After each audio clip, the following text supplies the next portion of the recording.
हम लोगों ने कैरेक्टरिस्टिक्स ऑफ वेव्स के बारे में पढ़ा था।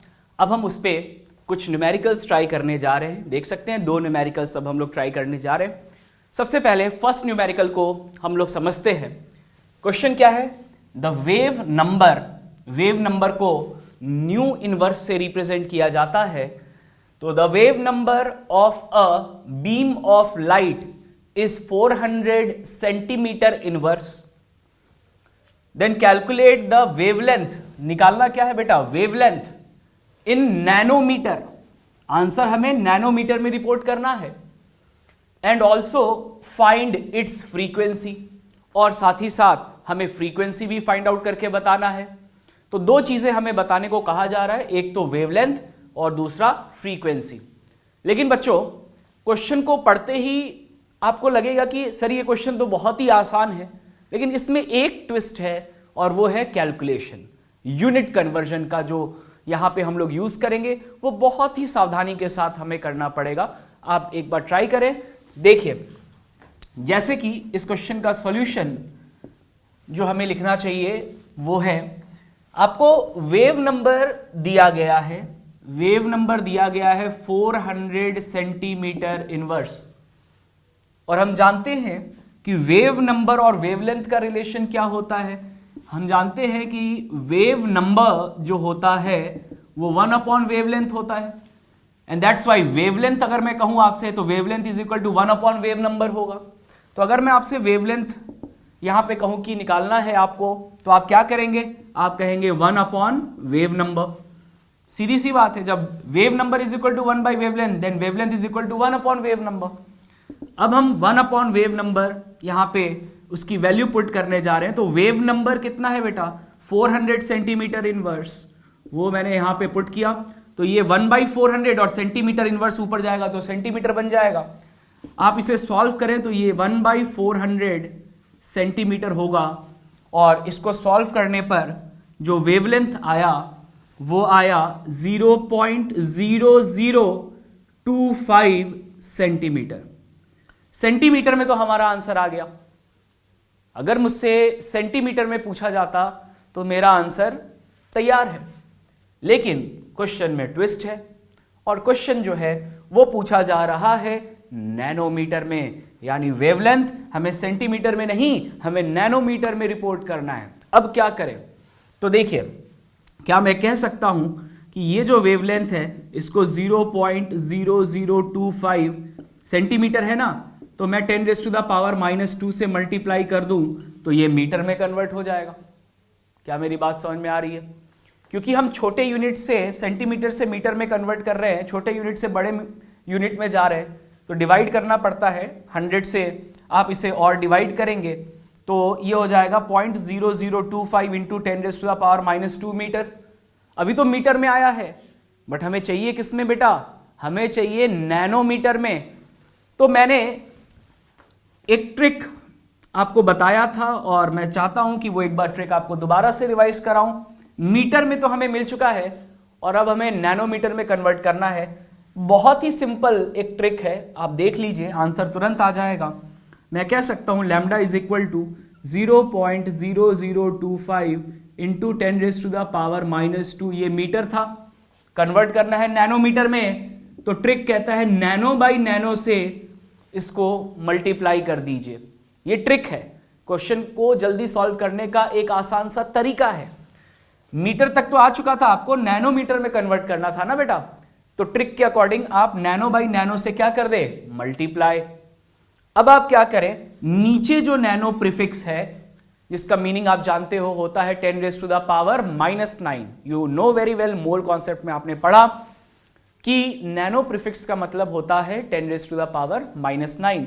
दैट्स वाई नीचे वाले नैनो को मैं सब्स्टिट्यूट करूंगा किससे? 10⁻⁻⁹ से, और ऊपर जो नैनो है वो मीटर के साथ मल्टीप्लाई होकर के कन्वर्ट हो चुका है किसमें? नैनोमीटर में। तो चलिए, lambda is equal to 0.0025 into 10⁻⁻², और ये डिवाइडेड बाई हम कह सकते हैं 10⁻⁻⁹, और नैनो और मीटर मिलके क्या हो चुका है? नैनोमीटर। बोलो, बात समझ में आ रही है? इसको सॉल्व किया तो फाइनल आंसर जो आएगा वो आएगा 2.5 इंटू 10⁴ नैनोमीटर। 2.5 into 10⁴ nanometre. तो देखो ट्रिक के माध्यम से आपने क्वेश्चन को बहुत ही आसानी के साथ सॉल्व किया, गलती की गुंजाइश बिल्कुल भी नहीं है इस ट्रिक को सॉल्व करते वक्त। बस इतना ध्यान रखना कि जैसे मीटर था हमारे पास और हमें नैनोमीटर में कन्वर्ट करना था, तो हम लोगों ने नैनो बाई नैनो से मल्टीप्लाई कर दिया सबसे पहले, तो फिर नीचे जो नैनो प्रीफिक्स है उसकी वैल्यू हम पुट करेंगे 10⁻⁹। ऊपर वाले को इंटैक्ट रखिए, क्योंकि ऊपर वाला नैनो प्रीफिक्स इस मीटर के साथ मिल करके क्या बना देगा, नैनोमीटर। हाँ, नीचे वाले की वैल्यू हमें सब्स्टिट्यूट करनी थी, जो हम लोगों ने किया भी सही, और सॉल्व करके रिजल्ट आया 2.5 into 10⁴ nanometre. Is that clear to everyone? चलिए अब हम आगे की बात करते हैं। ये वेवलेंथ हमारे पास नैनोमीटर में आ चुका है। जो फाइनल आंसर है वो आपके सामने है, मैं उसको एक बार लिख भी देता हूं कि ये जो वेवलेंथ था अगर मीटर में पूछता तो कितना होता बेटा, 0.0025 इंटू 10⁻⁻² मीटर। अगर नैनोमीटर में पूछे तो फाइनल आंसर हमें रिपोर्ट करना था 2.5 इंटू 10⁴ नैनोमीटर। ये हमारा फाइनल आंसर था। बोलो बात समझ में आ रही है? अब क्योंकि हमारे पास ये वेवलेंथ आ चुका है, तो अब हमें आगे प्रोसीड करना चाहिए फ्रीक्वेंसी निकालने के लिए। क्या हम जानते हैं कि एक फॉर्मूला होता है C is equal to nu lambda, यानी velocity of light is equal to frequency into wavelength. मुझे फ्रीक्वेंसी निकालना है, that's why frequency is equal to हम कह सकते हैं C बाई लैम्डा। ठीक है, C यानी वेलोसिटी ऑफ लाइट। ठीक है, लाइट ही है तो इसकी वेलोसिटी हमें पुट करने में दिक्कत नहीं होनी चाहिए। क्या रखेंगे वेलोसिटी, 3 इंटू 10⁸ मीटर पर सेकेंड। ये आपने रख दिया वेलोसिटी ऑफ लाइट। और वेवलेंथ जो है मीटर में, क्योंकि स्पीड ऑफ लाइट आपने या वेलोसिटी ऑफ लाइट आपने मीटर पर सेकेंड में रखा है, तो वेवलेंथ नैनोमीटर में तो रख नहीं सकते, उसको भी मीटर में रखोगे। तो वेवलेंथ मैंने मीटर में लिया 0.0025 इंटू 10⁻⁻² मीटर। अब देखो जरा, मीटर से मीटर कट गया और सेकेंड इनवर्स जो था न्यूमरेटर में वो एज इट इज यूनिट के रूप में बचेगा, और हो भी क्यों ना, क्योंकि फ्रीक्वेंसी की यूनिट सेकेंड इनवर्स ही तो होती है बेटा, या पर सेकेंड बोल सकते हैं आप इसे। अब आप यहां से फ्रीक्वेंसी निकाले अगर, तो ये वैल्यू आएगा 1.2। कैलकुलेशन करेंगे इसको, सिंपल कैलकुलेशन है, 1.2 इंटू 10⁻13 सेकेंड इनवर्स। पर सेकेंड का मतलब क्या होता है बेटा, सेकेंड इनवर्स, या आप इसे कह सकते हैं frequency is equal to 1.2 into 10⁻13 hertz. Hertz बोल सकते हैं इसे, क्योंकि 1 second inverse is equal to 1 hertz होता है। दैट्स वाई सेकेंड इनवर्स की जगह आप हर्ट्ज भी लिख सकते हैं बच्चों। क्या ये पूरा सॉल्यूशन जो आपके सामने है आपको क्लियर हुआ? यूनिट का बस ध्यान रखेंगे ना बेटा, तो ऐसे क्वेश्चंस बहुत ही आसानी के साथ और एक्यूरेटली हम लोग अटेम्प्ट कर पाएंगे। Is that clear to everyone? ठीक, अब हम मूव करते हैं नेक्स्ट क्वेश्चन की ओर। नेक्स्ट क्वेश्चन क्या है हमारा, कि a radio station is broadcasting programme at 100 megahertz frequency. ये 100 मेगाहर्ट्ज का मतलब क्या है बेटा? देखो 100 मेगाहर्ट्ज, मेगा प्रीफिक्स जो होता है वो कैपिटल M से डिनोट किया जाता है, जिसका मीनिंग होता है 10⁶। तो 100 तो था ही सही, मेगा प्रीफिक्स का मतलब होता है 10⁶, और हर्ट्ज बस मैंने मेगा की जगह लिख दिया 10⁶, तो ये हो गया 100 मेगाहर्ट्ज का करेक्ट इंटरप्रिटेशन। यानी 100 मेगाहर्ट्ज इज इक्वल टू हम कह सकते हैं 100 इंटू 10⁶ हर्ट्ज, या चाहे तो आप इसे कह सकते हैं 10⁸ हर्ट्ज। मल्टीप्लाई करके ये कितना आएगा, 10⁸ हर्ट्ज। तो अभी तो मैंने बस आपको क्वेश्चन का मीनिंग समझाया कि इसमें जो डेटा दिया है उसका मीनिंग क्या है। और radio station is broadcasting programme at 100 megahertz, that means 10 raise to the power 8 hertz frequency. आपको क्वेश्चन में क्या दिया है, गिवन क्या है आपको क्वेश्चन में? आपको क्वेश्चन में गिवन है frequency that is 10 raise to the power 8 hertz.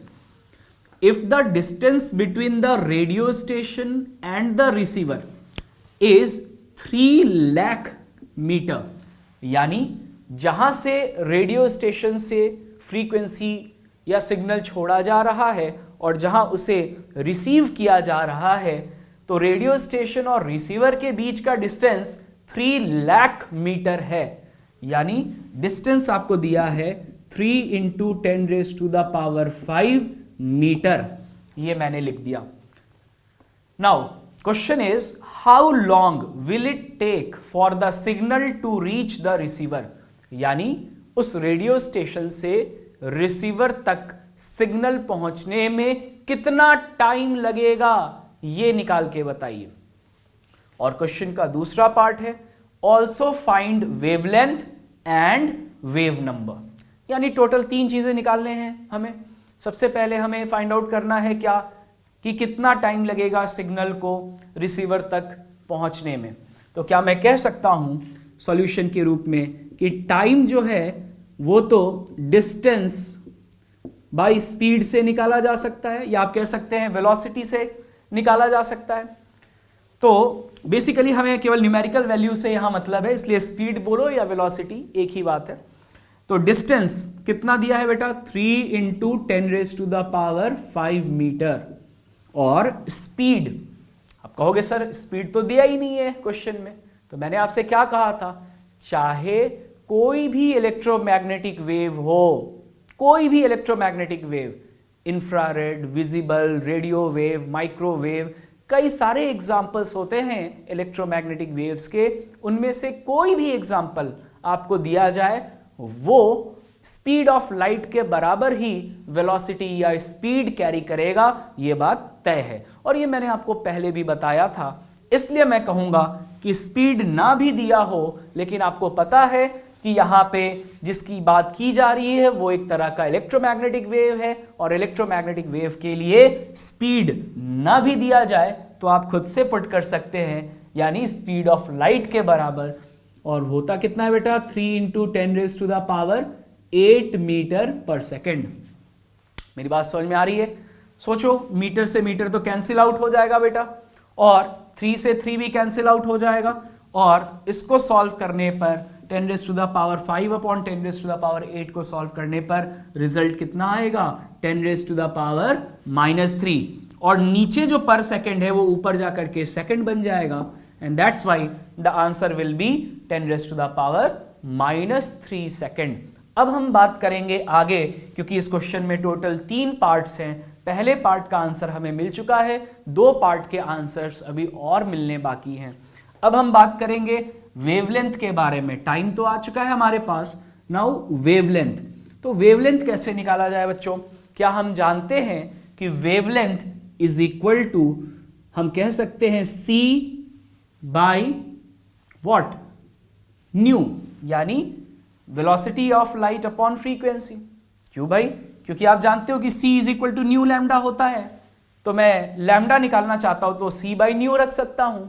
ठीक है, c की वैल्यू आप जानते हैं 3 into 10 raise to the power 8 metre पर सेकेंड, और फ्रीक्वेंसी क्वेश्चन में गिवन है आपको 10 raise to the power 8 hertz.